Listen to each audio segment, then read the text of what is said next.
1.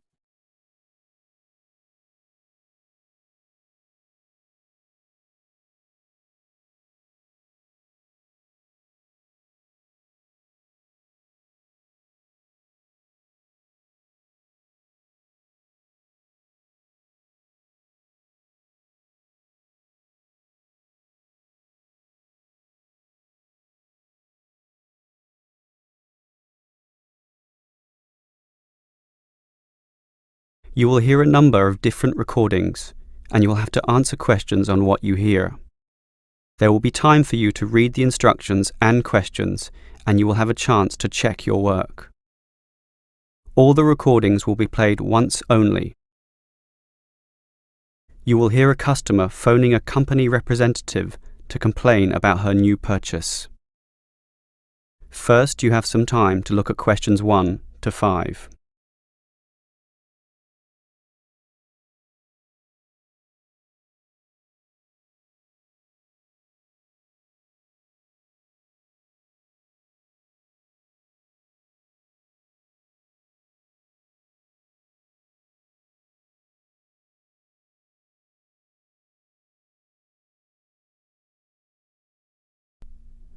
Now we shall begin.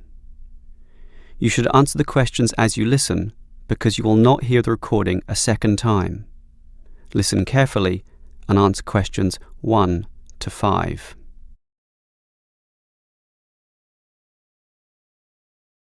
Is this the Dynamo motorcycle company? Yes, it is. How can I help you? Well, I have an instruction manual here for your new electric motorcycle, but I'm not satisfied with the purchase at all. Well, I'm sorry to hear that. But don't worry. I'm sure we can sort this out. Before we do anything, can you tell me the model number?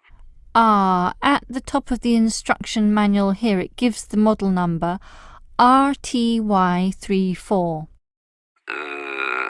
TY34. Okay. Now, what's the nature of your complaint? It's many things, actually. The biggest problem is that you say in your manual that the battery will take the motorcycle 30 kilometres. That's right. Well, it's lucky to take me 8. The battery is usually flat by then, often leaving me stuck at the side of the road. Are you sure you're charging it correctly? I'm fairly sure. I follow all the instructions and plug it in for a long time. And are you sure you charge it for the required 3 hours? I charge it until the charging light goes off, and that's 2 hours, so that should be enough.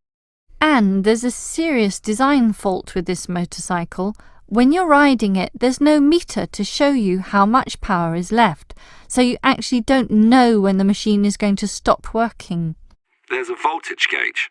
Yes, but that tells you nothing. The needle fluctuates about from 55 to 45, so whatever it says is meaningless. According to the manual, you're meant to charge the battery if the needle falls under 50 volts. But even when you charge it, it can go below 45. As I said, the needle just waves all over the place. The result is that I'm always worried that the bike will leave me stranded in the middle of nowhere. Well, I'm sorry about that. Sure, but what are you going to do about it? Unfortunately, we don't have a refund policy, but if you take the bike to one of our shops, our mechanics will look at it.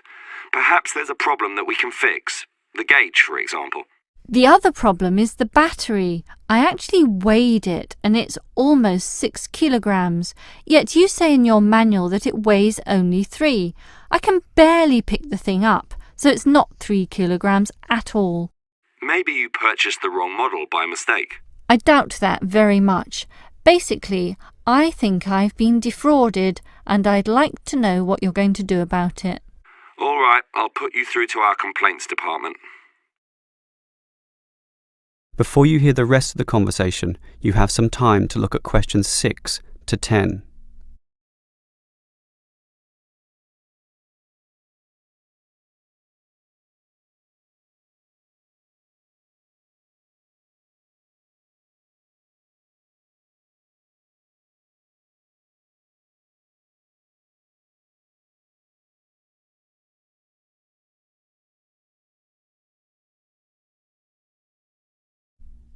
Now listen and answer questions 6 to 10.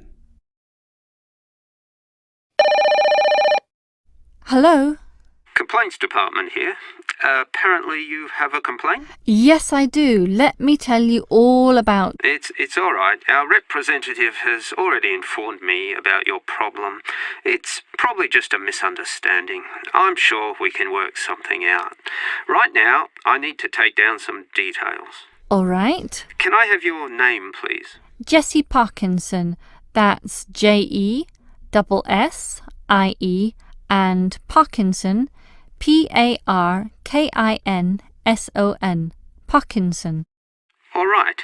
What shall we list this complaint under? Parts, service, or performance? Well, the meter isn't accurate at all, so that's parts, isn't it? Yes, perhaps, but you do feel more generally that the motorcycle doesn't meet the operational standards as advertised, so it's probably better to tick performance here. Can we tick both, parts and performance? No, we can only tick one, so let's not call it parts. We'll go with performance.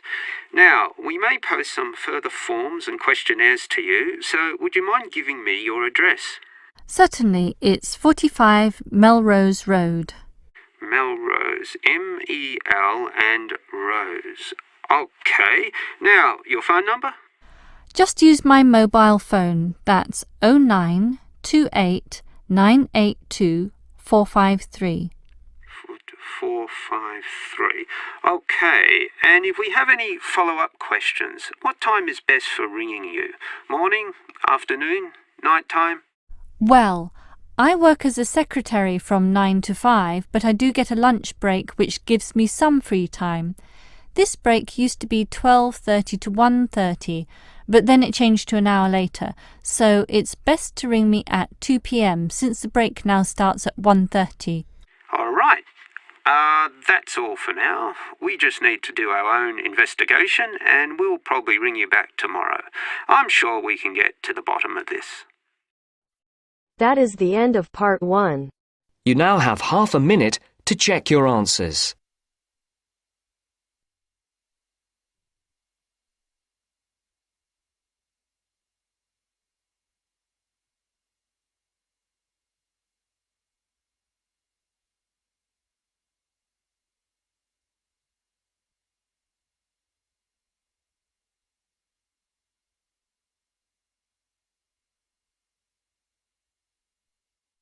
Now turns to part 2.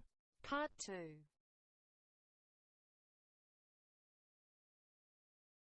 You will hear a student union officer explaining about the union's functions and services to a group of new university students.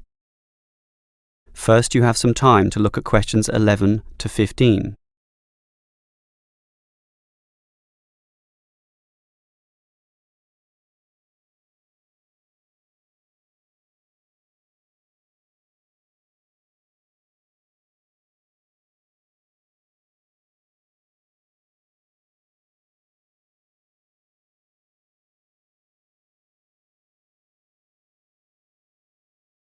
Now listen carefully and answer questions 11 to 15. Hello everyone. Now, here you all are, new university students. And the first question you probably have is, what is a student union? Another question is, do I have to join? Well, regarding this second question, let me say that membership used to be compulsory in the past, but that did cause some controversy, particularly from students who wanted to remain free and unaffiliated, and this university responded. So, joining up is no longer compulsory. It's totally up to you, although I'll admit there is a fairly strong obligation to join, since all students benefit from the large variety of services that we offer. We do understand, however, that many might be unwilling to join because of a supposed political slant to the union. Traditionally, student unions have been seen as being dominated by the left, and I suppose that's still true to a large extent. Here, however, at this university, our union discourages such one-sided viewpoints, and students across the whole political spectrum are welcome. Thus, if you feel that you are a conservative type, in other words, leaning to the right, you are particularly urged to join to provide a more balanced representation. Now, let me move back to the first question. What are we? We are a formal organisation, but totally independent of the educational body. We make our own rules, rent our own premises, and organise ourselves as we wish, and our mission is basically to help you. For example, do you remember how you all arrived in late February to have an orientation week? That gave you an invaluable induction into life here, right? Well, the student union organised all the festivities at the end of that. The barbecues, partying and drinking, and even the musical entertainment as well. We'll do that again on occasions, and as always, those events take place on the football ground. Now, do you have any questions before I move on? Before you hear the rest of the talk, you have some time to look at questions 16 to 20.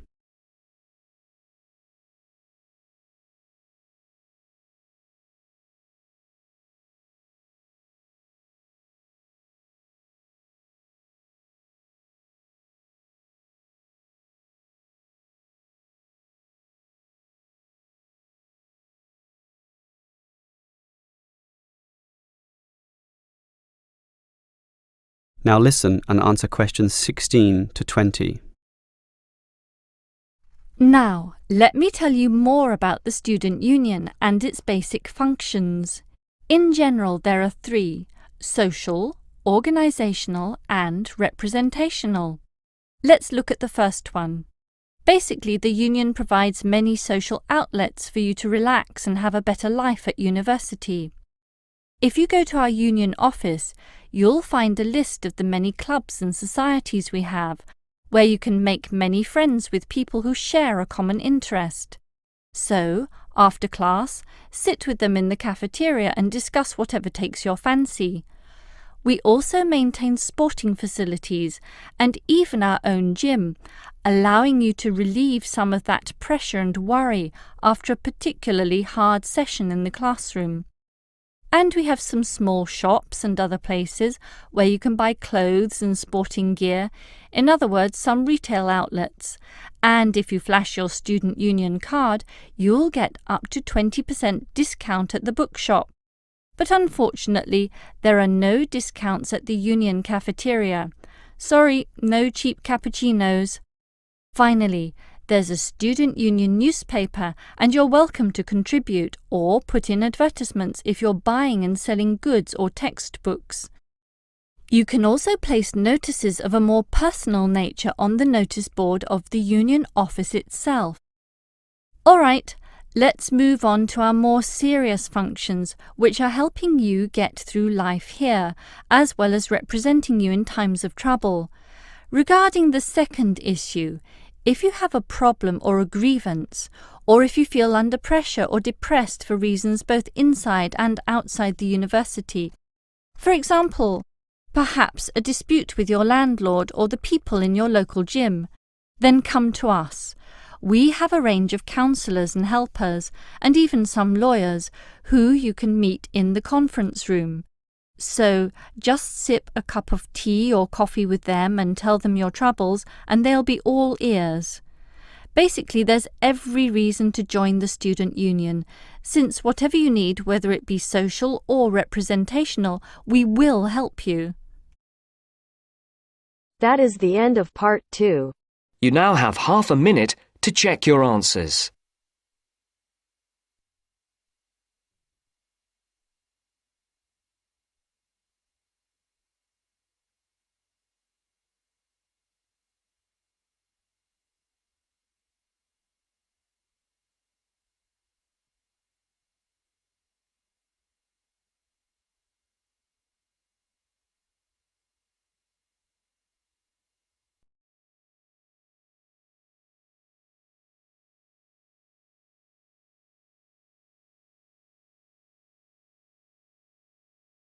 Now turns to part 3.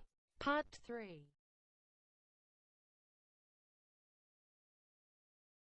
You will hear two teachers talking about the work experience program for their students.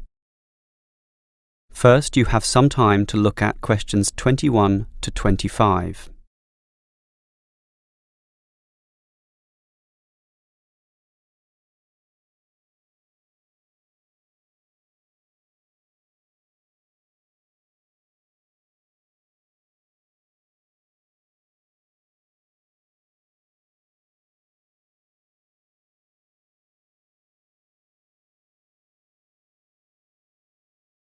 Now listen carefully and answer questions 21 to 25. OK, we've got to arrange this program. Work experience. I believe quite strongly in this myself. Studies are often just too theoretical and the best learning can be on-site. Sure, in principle, but you've got to find the right companies. For business students, it's so easy with all the commercial enterprises around here, but for our lot of engineering students, it's not so easy at all. Last year's education students were easy too. We just put them all into schools. Well, there are a few companies that will accept our students. Building sites are the main avenue to explore, but the trouble is that not many of these places want inexperienced learners around. Why not?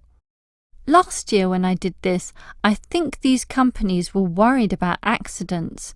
Now it's more a time issue. They just don't want to train people. But these people work for free. But training takes time, and in the economic recession, few companies want their personnel diverted for such purposes. But I did find some companies, enough for us at least, but they all insist on one thing. Minimum work time of 1 month, right? No, that the students are appropriately insured. Remember, these are building sites and there are quite a few hazards there, and we're putting untrained students, not trained students, right amongst them. So these companies want financial coverage in case of accidents. Gee, is that going to be expensive? Yes, I'm afraid so, since we live in quite a litigious society. Consequently, insurance rates are sky high, almost unaffordable. I see. Can our budget meet this? Last year we couldn't pay for the program. This year we can, since we have fewer students to deal with, but we'll nevertheless have to cut corners in certain areas.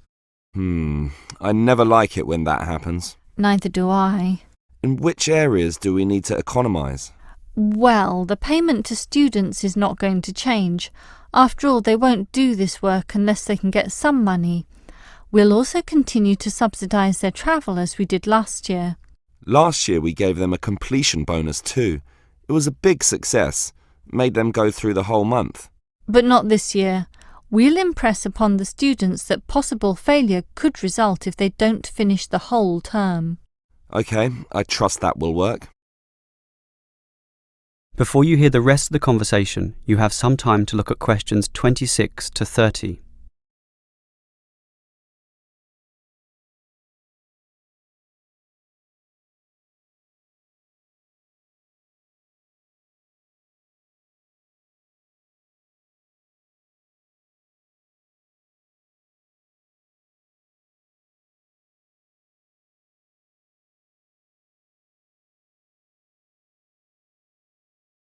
Now listen and answer questions 26 to 30.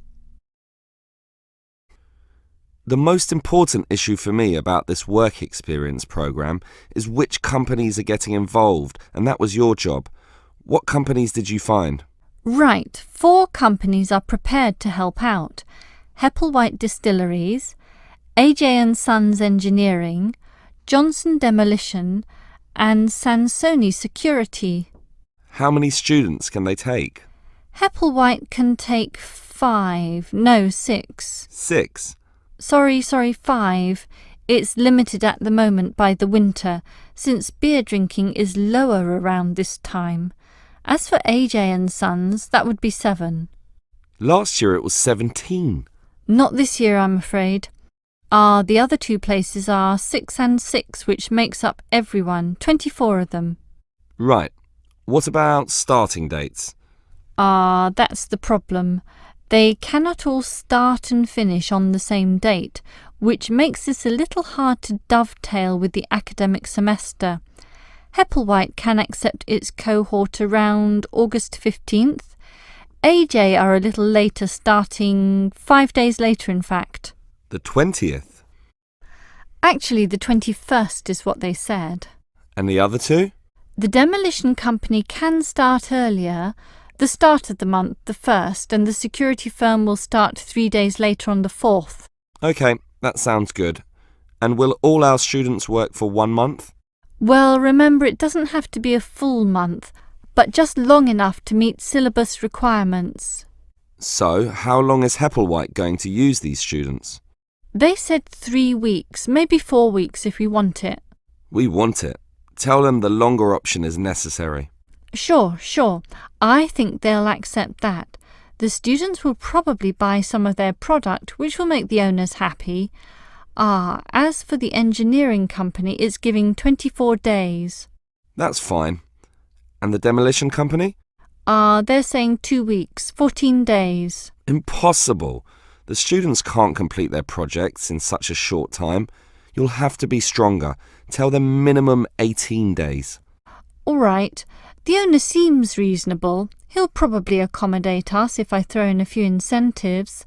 That leaves the security company, which is offering... Let me guess. 3 weeks, 21 days. Almost 22. Ha! I was close with my guess of 21. Just 1 day off.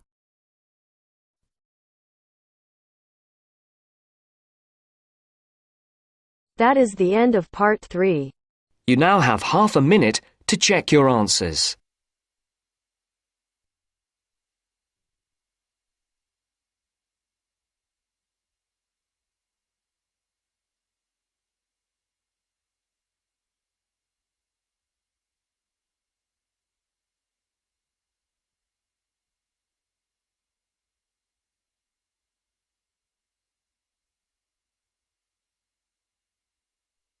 Now turns to part 4.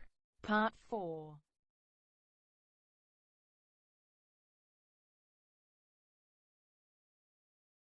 You will hear a lecturer talking about the process of fossilization. First, you have some time to look at questions 31 to 33.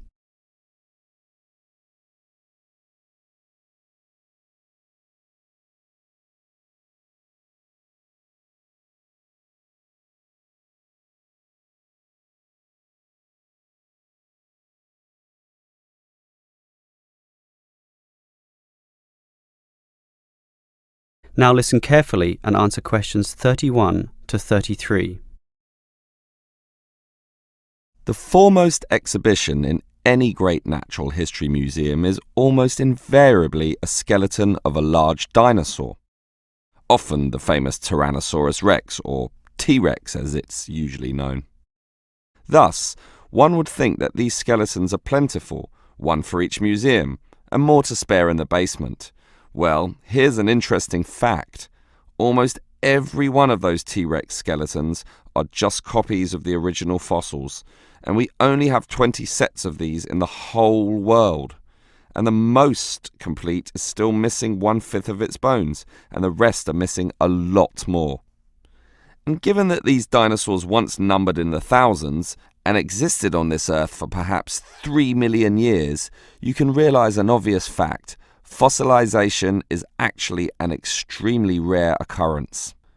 Fossilization can only occur when, after an animal dies, it is buried in soft mud or silt relatively quickly before the body completely rots or is torn to pieces by scavengers.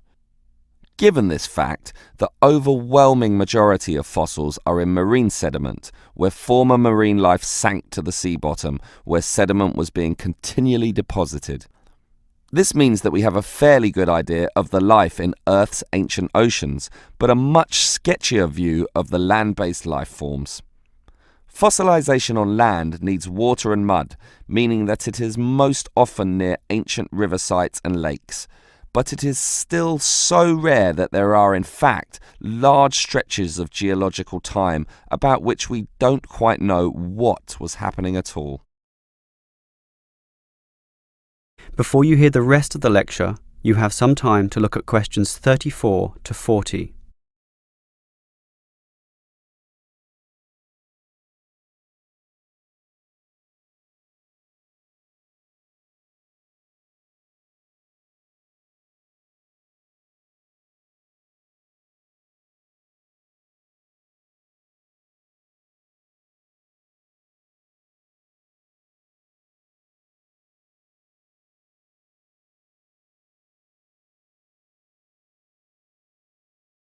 Now listen and answer questions 34 to 40.